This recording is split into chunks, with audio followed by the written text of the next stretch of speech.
Hey everyone, have you ever heard about the biggest space disaster that went from full hype to instant game over in NASA history? Yo, what's up guys? Welcome to the channel. Today, we're talking about something that honestly feels like a Roblox server crash in real life. When people talk about NASA and space missions, most of us immediately think about huge W moments, like Apollo 11, first humans on the moon, absolute legendary speed run, or Apollo 13, which was basically a clutch comeback run where everything went wrong but the team still managed to respawn safely. I might talk about it later. But today, we're not talking about a win. We're talking about a mission that failed so hard, it became one of the most remembered tragic events in space history. Yup, this is the story of the Space Shuttle Challenger. What actually happened? Why did everything break in under 2 minutes? And how did a project that had already completed multiple successful runs suddenly wipe out in front of millions of viewers? If you're ready for a story that's part science, part drama, and part, bro, why didn't anyone stop the launch? Then let's jump into it. Let's rewind the timeline. Back in the early space race days, NASA was basically competing with the Soviet Union, like two players racing to the top of a leaderboard.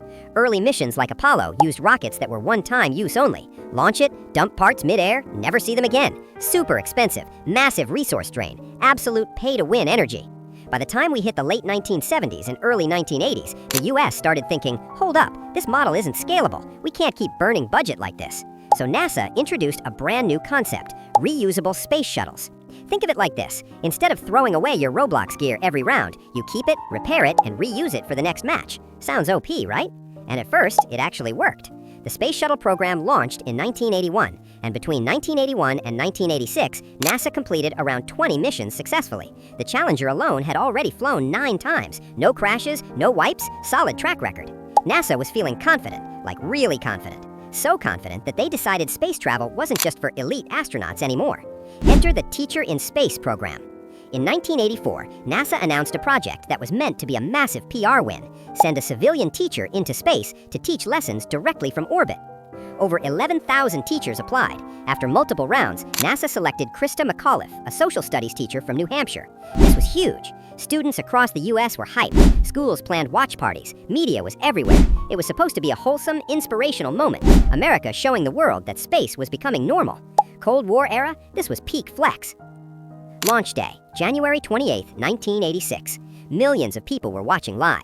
Teachers, students, families, entire classrooms tuned in like it was a global live stream event.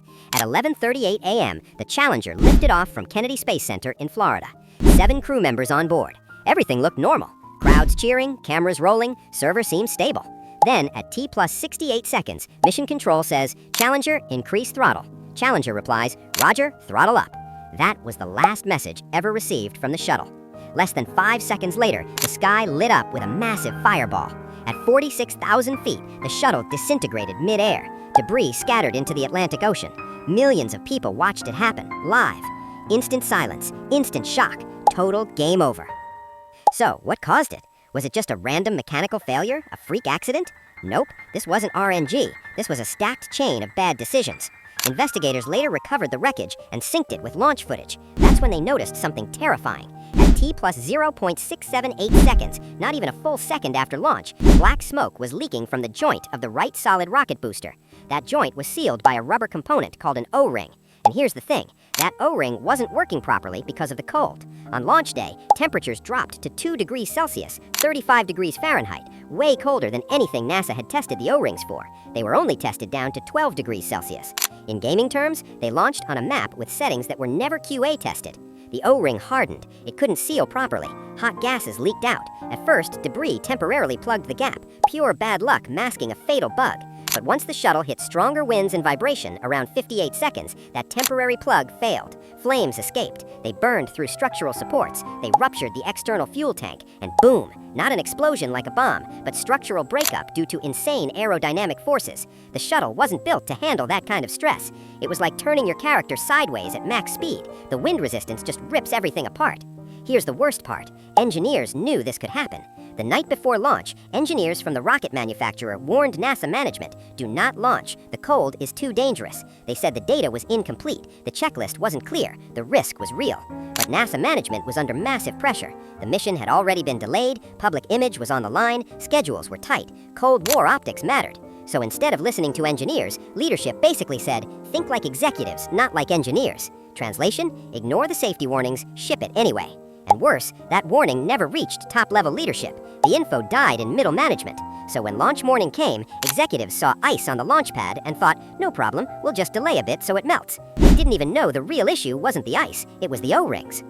After the disaster, NASA grounded all shuttle missions for 3 years. They redesigned hardware, they rebuilt safety protocols, they changed reporting systems so engineers could bypass management and report risks directly. The Challenger disaster became a mandatory case study in engineering, management, and ethics worldwide. Because this wasn't just a hardware failure, it was deadline pressure, broken communication, ignored warnings, management ego, and rushing a launch just to look good. A classic speed run gone wrong scenario. And honestly, this story doesn't just apply to NASA. Whether you're running a company, managing a team, building a game, or even organizing a Roblox dev project, back-end systems matter. Clear roles, clear communication, respecting warnings, and not silencing bad news. Because sometimes the smallest ignored bug becomes a catastrophic crash. That's the story of Challenger, a reminder that even the most advanced systems can fail when people stop listening. If you made it this far, thanks for watching. If you liked this deep dive, hit like, share it with friends, and I'll see you in the next video. Stay safe out there, and always test your updates before pushing them live.